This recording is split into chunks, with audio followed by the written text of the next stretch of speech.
Olá, pessoal, tudo bem?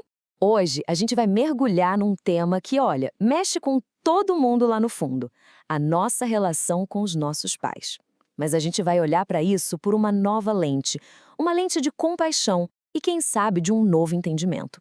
E para já dar o tom da nossa conversa, vamos começar com essa passagem. Ela já nos convida a pensar em compaixão, em perdão, que é exatamente o coração da nossa reflexão de hoje. E antes da gente começar de verdade, um recado rápido. Se inscreve aqui no canal e já ativa o sininho, sabe? Para não perder nenhuma mensagem.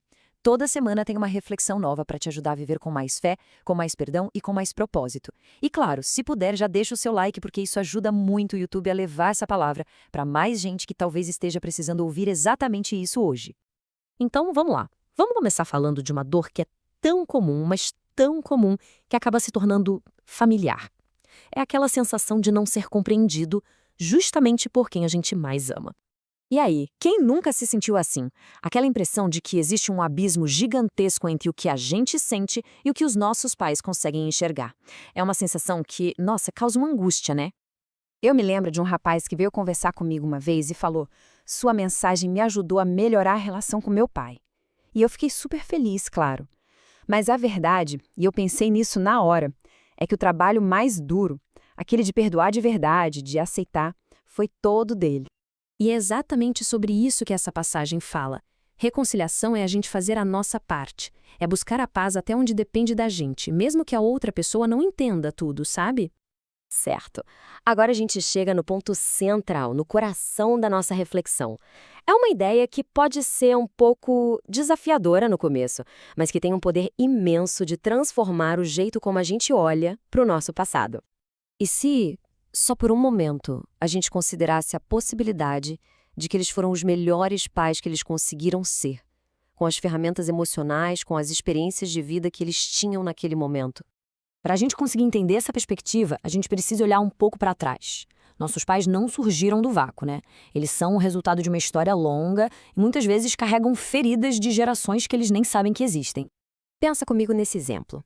Se um pai nunca foi de dar um abraço, talvez seja simplesmente porque o pai dele nunca disse um "eu te amo". A falta de afeto, às vezes, é uma herança que vai passando. Ou então, se uma mãe parecia meio distante, meio ausente, talvez seja porque a mãe dela teve que trabalhar pesado desde os 7 anos de idade e nunca aprendeu o que era ter uma infância com presença. As atitudes deles muitas vezes foram moldadas por coisas que a gente nem imagina. E o que eu acho incrível nesse salmo é que ele nos lembra que o próprio Deus olha para os nossos pais com compaixão. Ele sabe das nossas limitações, das fragilidades deles. Ele se compadece porque sabe que somos pó. Poxa, se ele consegue olhar para eles com essa compaixão toda, talvez a gente também possa tentar, né? É a partir desse entendimento que a gente pode falar da força que realmente cura essas feridas.